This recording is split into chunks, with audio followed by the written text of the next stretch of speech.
Hi guys, it's Hannah from Thistle and today we're going to be talking about how to paint with Thistle chalk paint powder. It's a fairly simple piece, but it does have a lot of varnish on it. So it does have this kind of glossy finish that typically could be quite difficult on a piece of furniture that you wanted to paint. But luckily it's not difficult using chalk paint powder. Now what I have pre-mixed chalk paint powder, and it's mixed in with Farrow & Ball's white tie emulsion paint.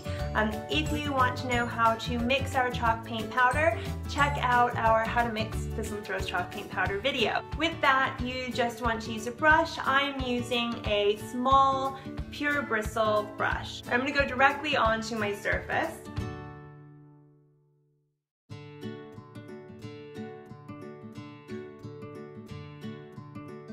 Now, when painting your first coat, you don't have to worry so much about getting an absolutely perfect finish.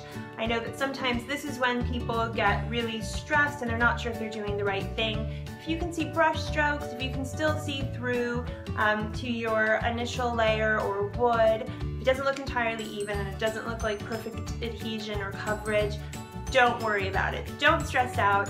Don't panic and quit halfway through and think you've ruined your piece of furniture. Just keep going. The first coat is literally just to get your entire piece covered in paint. So you don't really need to watch your brush strokes too much here. You don't need to try to go over and over again and cover your piece.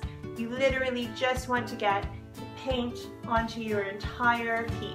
The more rustic you want your piece to look, you can have your brush strokes going in lots of different directions and do a lot of different cross-hatching with your brush strokes.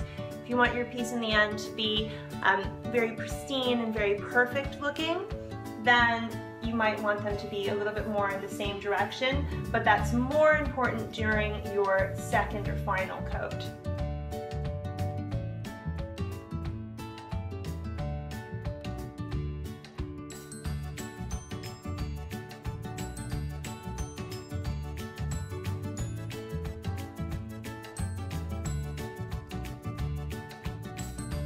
Alright, so we've got our first coat of paint on, and as you can still see brush strokes, the original wood surface underneath, which is absolutely fine. So it's dried now to this really matte, chalky finish, and what we want to do is just put our second coat of paint on.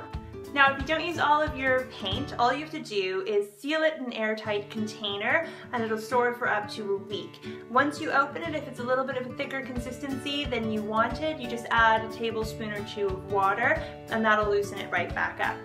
Now, when you're going on with your second coat of paint, you want to now start to pay a little bit more attention to the brush strokes. You want them to be in the same direction. You want everything now to start to look really nice and even, and you want to focus on your coverage. I'm using a white, and with a white you can sometimes have to use more layers than you would normally use with any other color because it's much less pigmented. So do be aware that with a white you might sometimes have to use as many as 3 coats. I'm only having to add 2 because I'm using a Farrow & Ball color, and I used a little bit of extra chalk paint powder in with my mixture.